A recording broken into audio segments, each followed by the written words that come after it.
La République du Congo connaît une seconde augmentation du prix du supercarburant en l'espace de seulement 6 mois, de 625 à 775 francs CFA. Cette augmentation obéit à l'accord de facilité élargie de crédit entre le Congo et le FMI qui exige l'arrêt des subventions dans ce secteur. Cette tendance haussière aura un coup dur sur le pouvoir d'achat des Congolais déjà faible, a déclaré cette coalition congolaise de la société civile. Publiez ce que vous payez. C'était à l'occasion d'une conférence de presse animée ce 18 juillet à Brazzaville. Le Congo et le FMI sont face au défi de la transparence et de l'obligation de rendre compte. D'abord, de 525, on est passé à 625, peut-être un taux de 5%.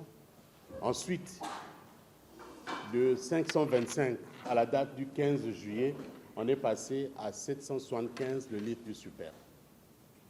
Soit une augmentation, je pense, de 25%. Ça fait beaucoup. Ces augmentations peuvent entraîner des mouvements de chaîne, parce que, quelque part,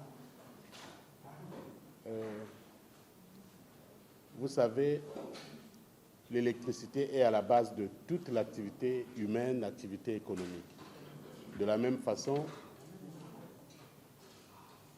les transports aussi, donc le prix, l'essence, est aussi au centre principalement de l'activité économique. Et lorsque l'essence augmente, il est clair que sur toute la chaîne économique, il va y avoir des augmentations. Selon la note publiée par cette organisation, il est constaté de sérieuses lacunes dans la gestion des dépenses quasi-budgétaires. Le Congo devra à cet effet renégocier ses contrats avec les sociétés opérant sur son périmètre. Toujours dans les états financiers audités de la CORAF, que nous avons consultés, donc de 2019 jusqu'en 2022, mais vous vous rendez compte que la CORAF, finalement, paye son argent à l'État, paye les barils à l'État, et que ces barils sont payés par virement bancaire. Comment comprendre alors que dans les états financiers audités de la CORAF, ils aient produit des preuves que finalement les barils que nous recevons de l'État, nous les payons même par virement bancaire. La coalition Publiez ce que vous payez, qui prêche la bonne gouvernance des finances publiques et la lutte contre la corruption, a décliné quelques recommandations au pouvoir public. Nous recommandons qu'on arrête avec évidemment ces augmentations parce que elles ont un impact du point de vue du panier de la ménagère, un impact qui est très négatif.